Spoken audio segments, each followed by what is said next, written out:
right, so lesson 60, we've got direct and inverse variation. Do you guys remember this from Algebra 1? Did you guys do this from Algebra 1? Did we do this in Algebra? I think we did. All right. So y equals k times x.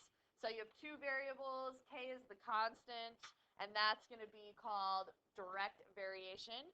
So when you read the problem, it'll say varies directly, and I want you to start with that formula, okay?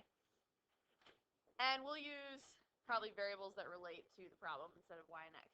All right, and then this next one says varies inversely, so that always is divided by, so y equals k divided by x. So you definitely want to memorize these two formulas.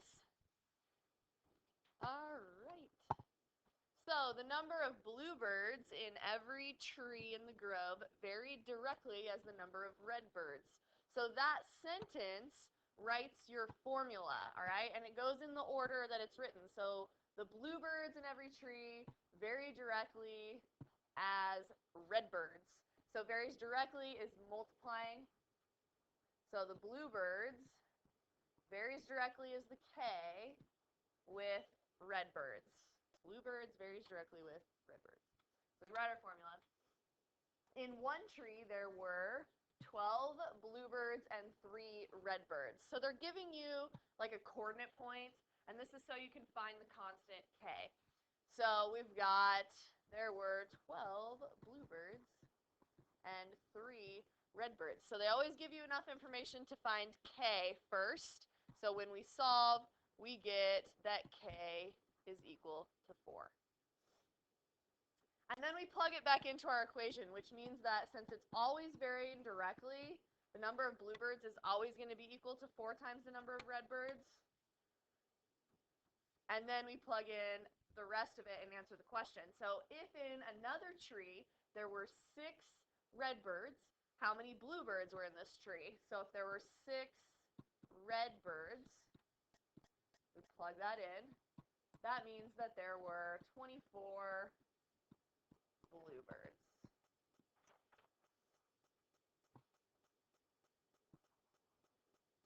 Okay, so write the equation, find K, plug it back into your equation, and solve with whatever they give you. Let's try an inverse one. So the number of revolutions per minute, that's RPM, varies inversely as the number of teeth in a gear. So revolutions varies inversely as divided by the number of teeth. Then they give us something so we can find K. So if 60 teeth result in 150 RPM. So Angela, what do I plug in for R? Good. And Raina, what do I plug in for T? Good. And then we are going to multiply both sides times 60.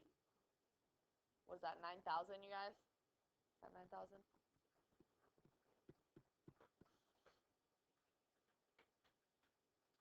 You guys just trust me.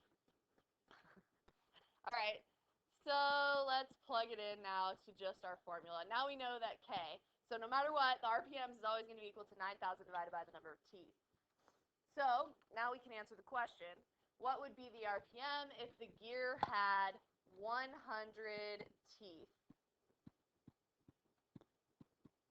So 100 gets plugged in for teeth, and we get 90 RPM,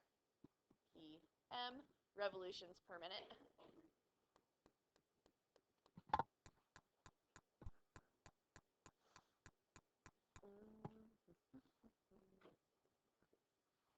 All right. The number of clowns was directly proportional to the number of performers. So, Nate, what formula would you write down based on that sentence?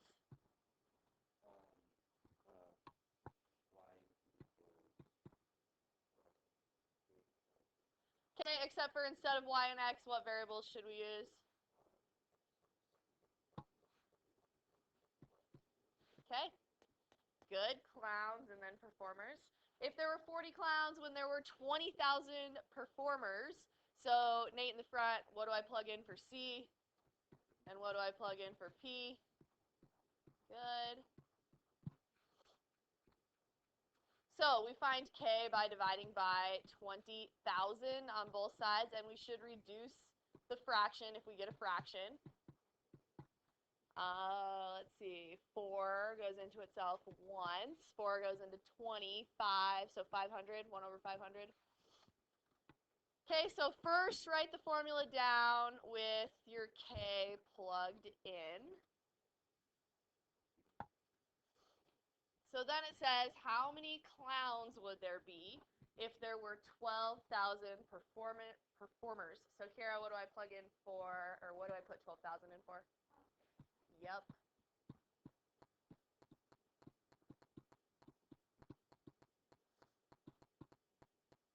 So I'll put that over 1. We can cancel some zeros here. 5 goes into 10 twice and into 20 4 times, so 24 clowns. Easy enough, right? Everybody good? Hopefully this is a break from like completing the square and some of the other crazy stuff we've done.